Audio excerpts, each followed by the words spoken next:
right, so as you can see, we are outside on the back deck. I can't install, or I'm sorry, I can't assemble this inside because of the way that my house is angled, the kitchen and then the front, whatever else. So I have to do this outside. Just have some tools out right now. And then I have this whole thing basically all just laid out in its pieces. We have 7 crossbars, left piece, right piece, rear fairing, front fairing. And then there are also the feet. They aren't photo or in the video right now, and there's also that rubber strip. So yeah, we're gonna start getting into it, and yeah, I think it's time. I'm really excited, so hopefully everybody else is too. So I'm gonna take the 1/4 inch. These are the package of black ones that I ordered. So yours may look like, sorry, we're getting a little windy out here. Yours may just look like these ones. These are gonna be the same ones. And then you're gonna use these serrated nuts right here. And they're serrated like that, so they're gonna dig into the metal a little bit, or into the powder coat, just to make it a little bit tighter, a little bit more of a stronger hole. I am starting on the rear. This is the rear fairing, passenger side. So I'm just going to take one of these or one of these. This one doesn't have, well, no, I'm sorry, it does have a washer on there. Washer, screw, bolt, whatever you want to call it. It's going to go in like this, okay? So you're going to have washer on the outside, bolt through, and then serrated nut, and just leave these just slightly hand tight. This piece is just going to get put to the side for right now, because it doesn't get connected back here. It gets connected a little bit further up. So we're just, again, going to go ahead, pass this screw through here, right into here. And we are going to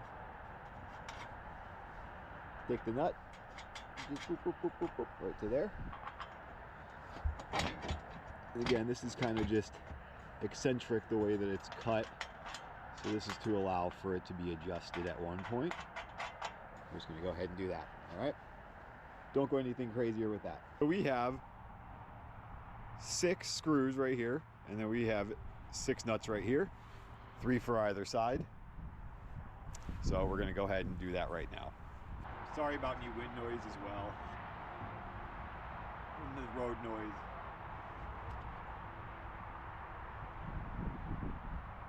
So again, same practice. Screw, washer, outside.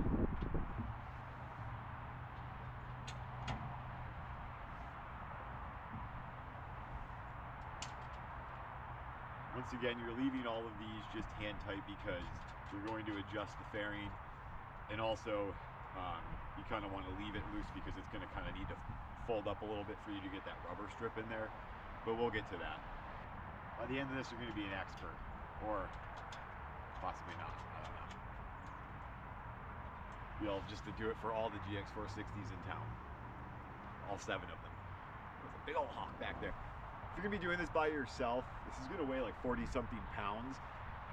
What I would suggest doing, and what I'm gonna do is, I'm going to put the feet on here without necessarily pulling or putting these rails on just yet, or these crossbars. And then I'm just gonna walk it over there. I have another part of the deck that has a step, you know, like 2 or 3 steps down, and I'm gonna pull the GX right up to it, open the barn, and I'm just gonna walk it onto the roof, and I'm going to put it onto the roof. Obviously, we're going to take the rails off of the roof as well, the stock ones right now. And then I'm just going to put them like in front of where they need to go, or in rear of where they need to go. Or I may just put like 1 or 2 bars on there for right now, but we'll see. Yeah, excited though. We're getting there, y'all. So we have 1, 2, 3, 4, 5, 6 feet brackets, okay? And these are the ones that are going to be going onto the roof of the car that you're going to have to silicone or do whatever you're going to do underneath here to attach them or seal them. So what you need to do is, these ones, they're going to have an arrow, okay? It's going to point forward. Or if you're holding it this way, it's going to point backwards, or whatever way you think it's pointing. Or upward or downward. Oh, who knows, right? Oh Lord. So anyway, you want these arrows to be pointing towards the front of the car. Okay, 4-6, and then the letter is going to go onto the roof. So the roof of the car, it's going to sit like this. Bolts go in there, sealant, silicone, whatever we're going to do, you know, we're going to get there. The directions say that there are 1-inch long black bolts, but there are not 1-inch long black bolts. There are 1-inch long these ones, but I don't think that they're necessarily supposed to be that long or need to be that long. So I've discovered this whole 1-inch silver screw versus 3/4 inch black screw. If you want to use these 3/4 inch black screws, that's perfectly fine to do the mounts or the feet right here, like these pieces right here. But if you want to use this side piece, you have to use the 1-inch bolts. So you're going to have black button heads for the most part, and then you're going to have silver button heads for some of the other parts. So that's just one thing to take into consideration for the whole thing. I have a box propped up right here just so I don't have to have these resting down here and keep messing with them. Again, because I'm doing this all by myself. So yeah, a little bit of a bummer, but yeah, we're just going to have to use these. Just going to do this, and then these bolt holes are a little oblong vertically, and that's going to be for kind of leveling the rack out with the other side when you mount it to the top of the roof of the car. So again, just leave those a little hand tight. Don't put the middle ones in the actual middle. They need to go, these are the rears, the middles need to go here. The rear of the car's mounts aren't evenly spaced, like rear, middle, front. The front's all the way up there, middle's back here. So yeah, just put them in this one. The rear feet are going to go in the rear 2 holes back here. The middles, it's going to go 2 holes, 1 hole, 2 holes. They're going to go in this one, single hole, nothing there, and then those go up there. All right, and I'm hoping those go up there actually, because yeah, we're gonna see. So again, I think we're just about ready to remove the stock rails from the Lexus. So we're getting to the point where now we get to take these stock rails off, stick anything flat, and remove those very carefully. Okay, it's going to be a 13, I think. Oh, 12ers. So 12 millimeter is going to be the bolt head size.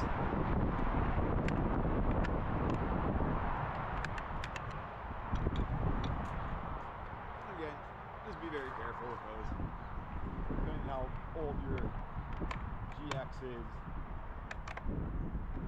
how brittle these are, could take a little bit more oomph than others. So yeah, all right, well, I'm just gonna go ahead and remove all 6 of these, 12 millimeter like I said.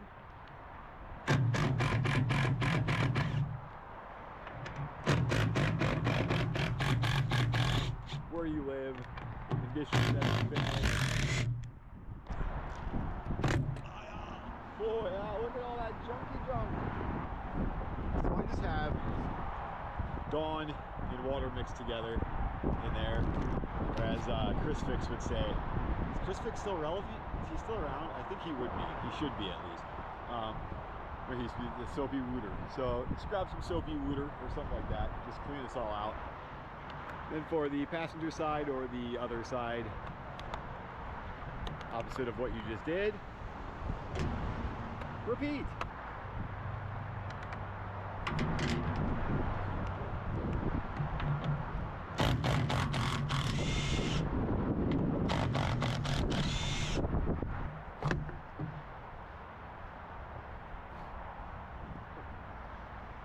As you can see, right around here, you can see there's like kind of like a little weld almost, like a little strip right there. And you can see that there was stuff on there, and there were kind of like these little spacers that were on there on the stock rails. And right here you can actually see it. I'm peeling it up. This is just butyl. And instead of being butyl tape that was like comes in like a strip that actually I'm gonna show you in a little bit, it's actually like a real thin piece, and you can buy this from like McMaster Car, and it comes in like a sheet, and you can just cut it out. Butyl is probably way more than enough for this, to be honest. And the cool thing is there's still a good amount of sealant in there, red sealant, in the actual threads themselves. So that's like super cool. I like that. So now that everything's done on top of the car, in terms of taking the stock rails off, I put one crossbar on the front and one crossbar on the rear, and I have the other 5 right here. This is just to give it some rigidity. I probably should have put one in the middle too. I probably will before I walk it over there. Oh, look at the sun. Oh, perfect timing. So yeah, I'm gonna pull the Lexus like right up to here, open the hatch up, and then just walk it and put it right on the roof. But I'm gonna go inside real fast, kind of warm up for a second, and then grab the Butyl and then the Sika. I'm not 100% sure we're gonna use the Sika just yet though, but we're gonna see.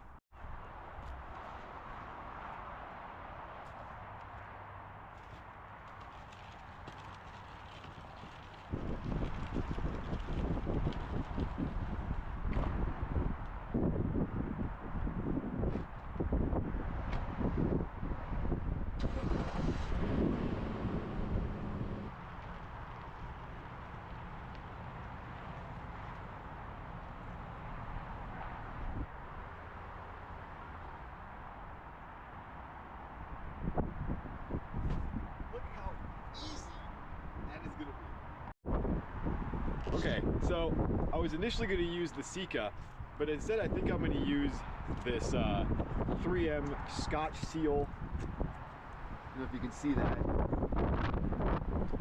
2229 by 3M butyl compound, because that's what everything was held in with up there. Now you can buy this, this is what's called butyl tape. It comes in this big roll. You can have different sizes, whatever else.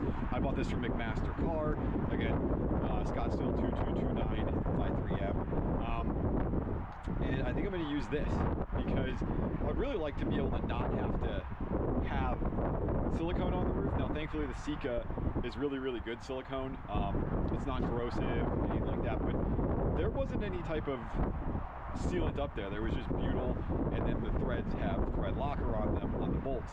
So I'm just going to go up there, put some gloves on. Unfortunately, I don't have any of my rubber gloves left, so I have to use like these like yellow gloves for like scrubbing, you know, like your dishes or whatever else. Those are the only ones I have for right now. So I'm going to go up there and just put them around those little straws. So let's get up on the roof.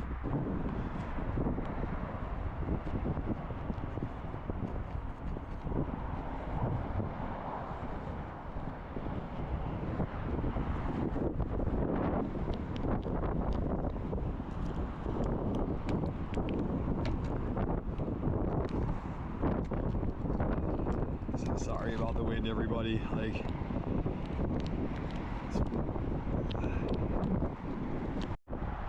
all right, so with all that applied, I think I'm going to walk the rack up on top of there and just set it like in the channels.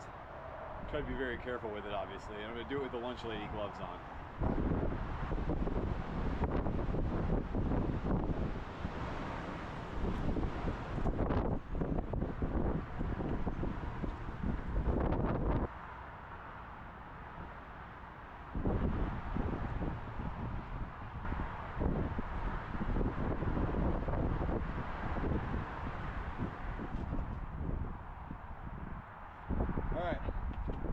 I'm going to go grab the rubber strip real fast. What I'm doing is I'm taking the stock bolt that has this red thread locker on there. I'm taking the new bolts and I'm just kind of just transferring a little bit of that over onto there. And you don't need a lot of it. You just need some of it at the start of the threads, and that's going to pull it in. Again, there's thread locker still in those nutserts that are, you know, stock from Lexus in there, so you should be good. But I'm just doing this as just a little added precaution. And then I did kind of run into a little bit of an issue up there. The rear mounts, again, those arrows are supposed to be pointing forward on the on the mounts towards the front of the car, I had to reverse them and turn them backwards. So the arrows are pointing backwards. I don't know if that's a screw up on Victory's part or if they typed it incorrectly in the instructions, but yeah, so it may happen to you too. I just put a little bit of butyl underneath the button head in between the washer. Just a little bit. Yeah, nothing crazy, nothing wild, just to help me sleep at night a little bit better.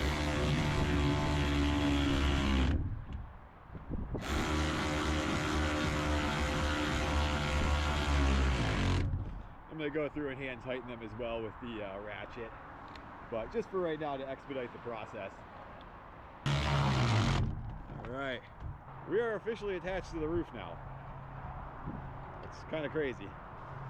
Been like very worried about this over the past few weeks. We are done.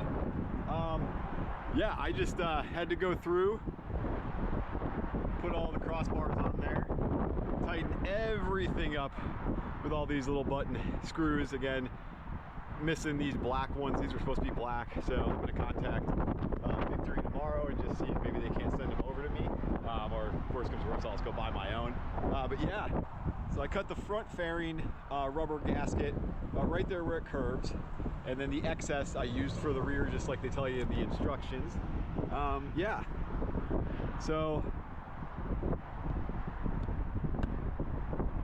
I'm really excited. I'm amped up to get the rooftop tent up there as well, and I have a 270-degree awning from OVS that's going to go up here. So just a note as well, if you're going to be putting like a 270 awning or a 180, something that uses those much bigger brackets, they're not going to be able to fit over these.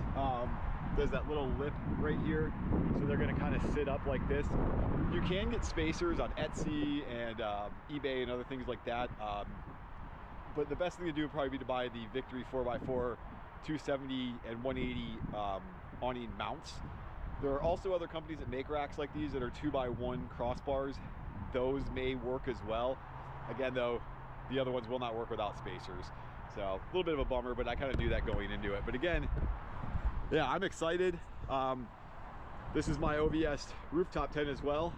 It's gonna go on top of there. So yeah, definitely check out Victory 4x4. Again, I have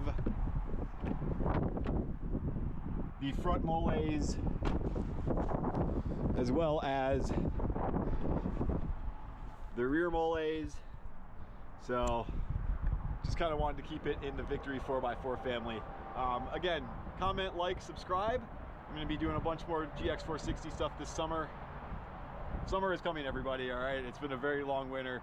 So yeah, get excited and definitely check out Victory 4x4 racks as of the early part of March. These are on sale. This was like $1,000+ originally, and it was down to like $865 or something like that. So yeah, definitely check them out.